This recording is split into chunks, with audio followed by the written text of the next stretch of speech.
sebenarnya siapa di belakang Syekhi. Sehingga beliau begitu berani berkowar-kowar membuat pergerakan yang sedemikian rupa. Artinya saya simpulkan dalam diskusi tersebut bahwa Syekhi juga bagian daripada GAM yang di luar negeri yang sedang berkowar-kowar di media hari ini.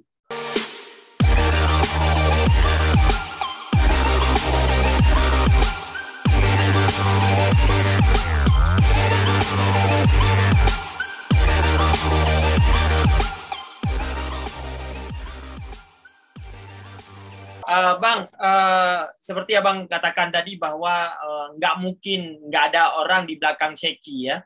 Apakah abang melihat ada sosok yang besar di belakang Syekhi, Bang? Oke, mungkin ini jawaban yang sedikit keras ya, yang memang wajib saya sampaikan sebenarnya. Saya tidak mau memvonis ada pihak yang bermain di belakang Syekhi, tetapi saya memberikan gambaran-gambaran yang sehingga dapat disimpulkan oleh khalayak ramai. Pertama sekali kita tidak mau bermasalah dengan hukum hari ini. Oke, kenapa saya katakanlah ada pihak yang bermain di belakang Syekhi yang membuat isu kontra yang tujuannya ya sama-sama kita tidak mengetahui, yang pastinya mereka mungkin menjadikan Aceh sebagai ladang isu ya, ladang isu, sehingga ada pihak tertentu yang dirugikan, ada pihak tertentu yang merasa diuntungkan. Saya lihat dari pergerakan Syekhi pertama, karena saya secara pribadi kenal sama Syekhi, tapi saya tidak mau berbicara persoalan pribadi saya dengan beliau. Tapi saya ingin memberi gambaran. Katakanlah hari ini pergerakan Syekhi dapat kita expose di media. Ada kalimat-kalimat bahwasanya mereka ingin merdeka, free Aceh. Kemudian ada spanduk dari mereka, ada foto perundingan MOU Helsinki mereka kali, sehingga mereka kita simpulkan tidak setuju dengan perdamaian MOU Helsinki. Tapi sebagaimana kita ketahui, perdamaian MOU Helsinki itu adalah kewajiban semua kalangan, baik daripada kalangan Gerakan Aceh Merdeka, juga daripada kalangan Republik Indonesia untuk menjaga perdamaian itu. Dan siapapun yang mengusik perdamaian itu, maka akan berhadapan dengan pihak berwenang. Artinya, sampai sejauh ini tidak ada kabar apa-apa tentang ada proses hukum terhadap Syekhi. Kenapa Syekhi dilakukan pembiaran terhadap pergerakan beliau? Padahal pergerakan beliau sudah sangat jauh berbahaya dibandingkan dengan kasus-kasus yang pernah diproses oleh pihak Polda. Katakanlah seperti pembakaran bendera yang dilakukan oleh warga Biren pada saat itu. Sehingga hari ini sudah pada proses pelimpahan perkara kepada pihak JPU. Sehingga dijerat dengan pasal makar. Ada kawan saya, beliau langsung diproses. Sebagian kelompok Syekhi selalu menyerang pihak KPA, pihak Wali Nangro, kemudian pihak pemerintah Indonesia. Tapi sejauh ini tidak ada pergerakan apa. Ini sebuah kejanggalan yang harus kita pertanyakan. Sebenarnya siapa di belakang Syekhi? Sehingga beliau begitu berani berkowar-kowar membuat pergerakan yang sedemikian rupa. Pernah saya diundang diskusi Zoom dengan pihak GAM luar negeri yang sekarang lagi berkowar-kowar di media. Kemudian dalam diskusi itu mereka menghadirkan juga Syekhi, sehingga saya mewakili daripada Ketua Forum Mahasiswa Pemuda Aceh dan daripada Koalisi Masyarakat Aceh Bersatu diberikan kesempatan untuk memberikan pemaparan tentang perjuangan Aceh ke depan. Artinya saya simpulkan dalam diskusi tersebut bahwa Syeki juga bagian daripada GAM yang di luar negeri yang sedang berkowar-kowar di media hari ini. Oke, itu satu poin. Yang kedua, sehingga saya membuat statement pada diskusi tersebut.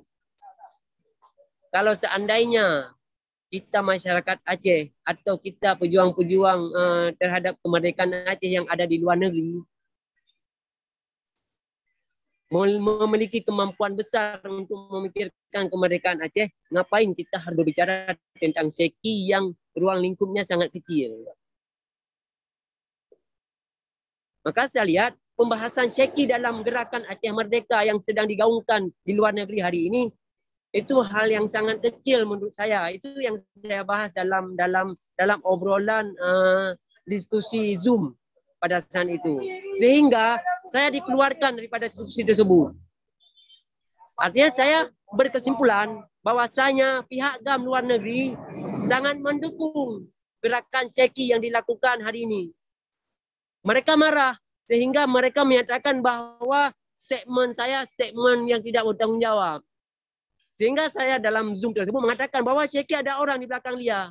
Kita jangan dibodoh-bodohin sama dia. Sehingga reaksi yang timbul dalam diskusi tersebut saya dikeluarkan daripada diskusi Zoom. Oke. Kemudian sekarang juga ada postingan-postingan GAM di luar negeri seperti Muhammad Hanafiah atau Hanif Aceh. Beliau membagikan gerakan Syeki, baik spanduk Syeki, video Syeki, dan pergerakan Syeki, orasi Syeki. Artinya kita berkesimpulan bahwasanya Syeki punya komunikasi dengan mereka yang di luar negeri. Oke, satu poin. Pertanyaan besar, apakah Syeki dan GAM di luar negeri punya orang di belakang yang memainkan peran mereka? Ini bukan hanya Syeki, termasuk GAM di luar negeri. Makanya ini suatu hal yang mesti kita berantas. Kita harus lawan. Kita harus menyatakan kepada dunia bahwasanya masyarakat Aceh bukan orang yang seperti itu. Yang berkowar-kowar di media, yang mengatakan sayalah pejuang. Maka saya selalu mengatakan di komen-komen Facebook, pejuang tidak pernah mengatakan diri pejuang. Pahlawan tidak pernah mengatakan diri pahlawan. Maka apabila ada pejuang yang mengatakan diri pejuang dan pahlawan mengatakan diri pahlawan, itu adalah orang yang memuji diri mati. Oke, kita bandingkan dengan pergerakan Tengku Hasan. Tengku Hasan orang yang sangat disegan. Katakannya disegan oleh lawan, disayang oleh kawan. Artinya apa? Tengku Hasan dalam memperjuangkan gerakan Aceh Merdeka dengan penuh pertimbangan, dengan ilmu pendidikan, dengan wawasan, dengan pengaruh luar negerinya. Beliau tidak pernah berkowar-kowar di media. Bahkan semua video-video Tengku Hasan, beliau tidak pernah membagikan sendiri dulu. Tapi ada pihak lain yang membagikan video-video perjuangan beliau. Artinya apa? Kita jangan menyamakan antara perjuangan Tengku Hasan di Tiro dengan perjuangan Syeki CS. Maka kalau bisa saya katakan ini adalah ajang cari panggung. Kalau bisa saya katakan yang lebih keras, ini ajang mencari uang. Dan ajang mencari pengaruh. Maka apabila ini dibiarkan, Syeki berkowar-kowar sehingga bias menjadi sebuah kekuatan yang ujung-ujungnya yang menjadi korban dalam masyarakat kecil. Ini tidak bisa kita biarkan. Saya dengan Syeki kawan. Saya sahabat. Dalam bergerakan membela Irwan Yusuf. Syeki juga terlibat. Saya kawan dengan beliau.